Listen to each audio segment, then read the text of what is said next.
Well, a big update on last week's apartment explosion in Silver Spring, Maryland. Montgomery County officials now say the blast was caused by a maintenance worker. We're told he accidentally cut a gas line. Our Matthew Torres is live at the Friendly Garden Apartments. And Matthew, I understand neighbors, they want to know who's going to be held responsible for this, right? Well, Lorenzo, the county executive says if anything, the property needs to hold some responsibility. Fire investigators saying this was an accident after a maintenance worker cut a gas line before the building exploded and injured 14 people.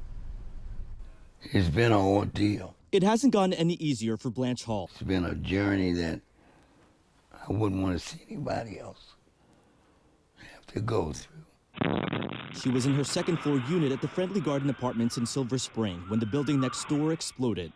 You hear the bang, and then I heard the scream.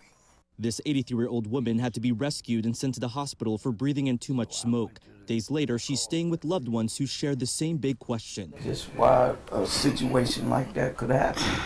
The investigation revealed a maintenance worker addressing a plumbing issue from a first-floor apartment cut a gas line in the basement, which he believed to be a drain waste pipe to remove the clog.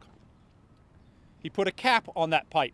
Chief Scott Goldstein says when he returned to the unit, the gas leak sparked a flash fire that injured the resident. As they were going down the stairs, the building blew up. We have not and will not be able to conclude an exact source of ignition, with the multitude of possible ignition sources throughout that building. It's still unclear if the maintenance worker had a plumbing license required by the state, but the Montgomery County executive says the pipes were indistinguishable. And it had no markings on it. So one of the things that we think we can do, and we're looking at from a regulatory requirement, is to require that all buildings that have exposed pipings have to label those pipes. He's also concerned about the training and lack of insight. As residents are being let back in some buildings, county leaders will likely put some pressure on the property management. This is clearly their worker who cut a pipe that they should never have touched, and they need to accept some responsibility for this.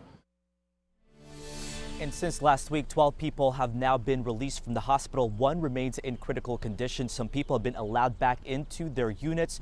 Two of the buildings are still too unsafe to live in, even though this investigation is now deemed accidental. Reporting live in Silver Spring, I'm Matthew Torres, WUSA 9. Yeah, that's quite the accident. And yes, that pipe should have been labeled. Matthew, thank you.